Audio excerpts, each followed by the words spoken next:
Hello, welcome to day 2 of 21 day challenge. വിവാഹത്തിന് ശേഷം ഒരു കുഞ്ഞിക്കാല് കാണുക എന്നുള്ളതൊക്കെ ഒരുപാട് പേരുടെ ഒരു വലിയ സ്വപ്നമായിരിക്കും അല്ലേ?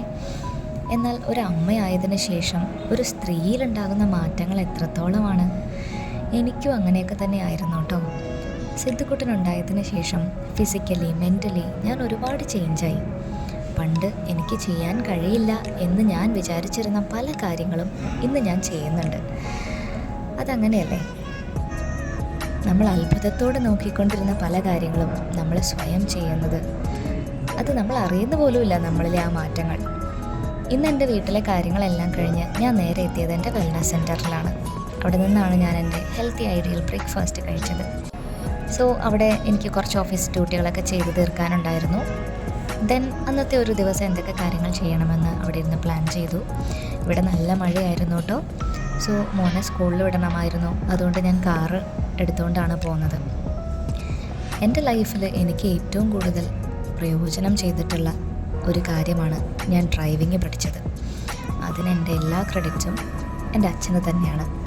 അച്ഛനാണ് എൻ്റെ ഫസ്റ്റ് ഡ്രൈവിംഗ് ഗുരു. ആൾ പറഞ്ഞു തന്നിട്ടുള്ള ചെറിയ ചെറിയ ടിപ്സുകളൊക്കെയാണ് എൻ്റെ ഡ്രൈവിങ്ങിൻ്റെ സീക്രട്ട്. അത്ര എക്സ്പേർട്ടാണെന്നൊന്നും ഞാൻ അവകാശപ്പെടുന്നില്ല. സ്റ്റിൽ എനിക്ക് ഒരുപാട് കാര്യങ്ങൾ എൻ്റെ ഫാമിലിയെ കോർഡിനേറ്റ് ചെയ്യുന്ന, മറ്റൊരാൾ ഡിപ്പെൻഡ് ചെയ്യാതെ ഒരുപാട് കാര്യങ്ങൾ എനിക്ക് ചെയ്യാൻ പറ്റുന്നുണ്ട്. ഇതാണ് ഇന്നത്തെ എൻ്റെ ലഞ്ച്. അമ്മ വീട്ടിലുണ്ടായിരുന്നത് കൊണ്ട് നല്ല ചക്കപ്പുഴുക്ക് ഉണ്ടാക്കി തന്നു. സോ കുറച്ച് ചോറ്, കുറച്ച് ചക്കപ്പുഴുക്ക്, കുറച്ച് ചിക്കൻ, കുറച്ച് സാലഡ്. മാക്സിമം ബാലൻസ് ചെയ്യാൻ ശ്രമിച്ചിട്ടുണ്ട്. ചിക്കൻ്റെ ഗ്രേവി പരമാവധി അവോയ്ഡ് ചെയ്തിട്ട് കഷ്ണങ്ങൾ മാത്രമാണ് ചൂസ് ചെയ്യുന്നത്. സോ ചോറ് ഇത്രയാണ് ഞാൻ കഴിക്കാറുള്ളൂ. ആൻഡ് ഒരു സാലഡ് എന്തായാലും ഉൾപ്പെടും. പിന്നെ ഒരു പ്രോട്ടീൻ്റെ സോഴ്സുള്ള എന്തെങ്കിലും ഒരു കറിയും ഉണ്ടാകും. അങ്ങനെയാണ് യൂഷ്വലി ഉച്ചയ്ക്ക് കഴിക്കാറ്. ഇടയ്ക്കൊക്കെ കയ്യിൽ നിന്ന് പോകാറുണ്ട്. അത് തിരിച്ചു പിടിക്കാൻ വേണ്ടിയിട്ടാണ് ഈ 21 ഡേ ചാലഞ്ച്. ഉച്ച കഴിഞ്ഞിട്ട് നമ്മുടെ സെൻറ്ററിൽ കുറച്ച് റീൽസിൻ്റെ ഷൂട്ടിംഗ് ഒക്കെ ഉണ്ടായിരുന്നു കേട്ടോ. സോ അനിയത്തിയും കൂട്ടി അങ്ങോട്ട് പോകുന്ന വഴിയാണ്. അവളാണ് വീഡിയോ എടുക്കുന്നത്. എന്നെ കണ്ട വീഡിയോയിൽ തിരിച്ചറിയോടാ എന്ന് ഞാൻ ചോദിച്ചപ്പോൾ അവൾ പറയാ, അല്ലേലും നിൻ്റെ ഈ ചാപ്പരി മുടി കണ്ട ആർക്കും നിന്നെ മനസ്സിലാവാത്തേന്ന്. അത് ശരിയാണ് കേട്ടോ. ചാപ്പരി മുടിയാണെങ്കിലും ഇതിൻ്റെ വില മനസ്സിലാവുന്നത് ഇപ്പോഴാണ്. പണ്ട് ഇതിനോട് പുച്ഛമായിരുന്നു. കുറേ പൈസയൊക്കെ മുടക്കി പല ട്രീറ്റ്മെൻറ്റും ചെയ്ത് നീട്ടിയും അയൺ ചെയ്തും പല അഭ്യാസങ്ങളും കാണിച്ചിട്ടുണ്ട്. പക്ഷെ ഇപ്പോൾ ഈ കേൾസ് ആണല്ലോ ട്രെൻഡ്. ഇതിനെ ഞാൻ അങ്ങോട്ട് ഇഷ്ടപ്പെട്ടു തുടങ്ങി. അപ്പോൾ എൻ്റെ മുഖത്തിനും ഇതൊക്കെ തന്നെയാണ് ചേർച്ച എന്ന് സ്വയം മനസ്സിലായി തുടങ്ങി.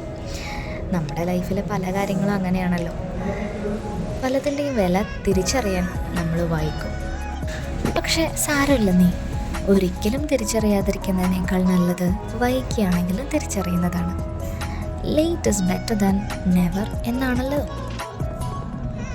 റീൽസ് ഷൂട്ടിംഗ് ഒക്കെ കഴിഞ്ഞിട്ട് പിന്നെ എൻ്റെ വർക്കൗട്ട് സെഷനിലേക്ക് കടന്നു. വൈകുന്നേരം 2 ബാച്ച് ഉണ്ടായിരുന്നു. ഇതിപ്പോൾ ഞങ്ങൾ വർക്കൗട്ടൊക്കെ കഴിഞ്ഞിട്ട് ലേഡീസ് എല്ലാവരും കൂടി ഒരു പാട്ടൊക്കെ ഇട്ട് വെറുതെ ഡാൻസ് കളിക്കുന്നതാണ് കേട്ടോ. ഇങ്ങനെ ഞങ്ങളിടയ്ക്ക് ചെയ്യാറുണ്ട്. ഒരു സന്തോഷം. പലരും ജോലി തിരക്കും വീട്ടിലെ കാര്യങ്ങളൊക്കെ ആയിട്ട് പല സ്ട്രെസ്സും ആൻസൈറ്റിയും ഒക്കെ അനുഭവിക്കുന്നവരാണ്. ഇങ്ങനെ ഓരോ ഒത്തുകൂടലുകൾ നമ്മുടെ മനസ്സിനെ ഒരുപാട് ശാന്തമാക്കും അല്ലേ? പിന്നെ ആരോഗ്യത്തിനും നല്ലതാണല്ലോ. ഇവിടെ വെയിറ്റ് ലോസ് ചെയ്യാൻ വരുന്നവരുണ്ട്, വയറ് കുറയ്ക്കാൻ വരുന്നവരുണ്ട്, മെൻ്റൽ റിലാക്സേഷന് വരുന്നവരുണ്ട്. പക്ഷെ ഇവിടെ വന്നു കഴിഞ്ഞാൽ എല്ലാവരും അതെല്ലാം മറന്ന് അവരവർക്ക് വേണ്ടി കുറച്ച് സമയം കണ്ടെത്തും.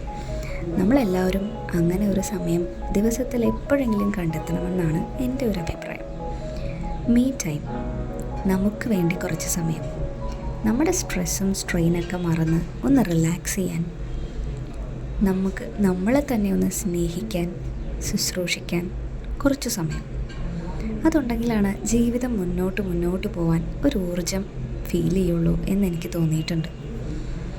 അല്ലെങ്കിൽ ഒരു പോയിൻ്റ് കഴിഞ്ഞ് ജീവിതത്തിൽ തിരിഞ്ഞു നോക്കുമ്പോൾ നമുക്ക് നമ്മളോട് തന്നെ ഒരു കുറ്റബോധം തോന്നുമെന്നേ. എന്തിനാ വെറുതെ? കിട്ടുന്ന ഈ ഒരു ലൈഫിൽ കുറച്ചൊന്ന് പ്ലാനിങ്ങോടുകൂടി വർക്ക് ചെയ്താൽ നമ്മുടെ എല്ലാ കാര്യങ്ങളും നടക്കുന്നേ. വർക്കൗട്ട് കഴിഞ്ഞ് ഞാനൊരു പ്രോട്ടീൻ ഷേക്ക് കൂടി കുടിച്ചിട്ടാണ് വീട്ടിലേക്ക് പോയത്. സോ ഡേ 2 പ്ലാൻ ചെയ്ത പോലെ തന്നെ സക്സസ്ഫുള്ളായിട്ട് കംപ്ലീറ്റ് ചെയ്യാൻ സാധിച്ചു. അപ്പോൾ നമുക്ക് നാളെ കാണാം. ബൈ.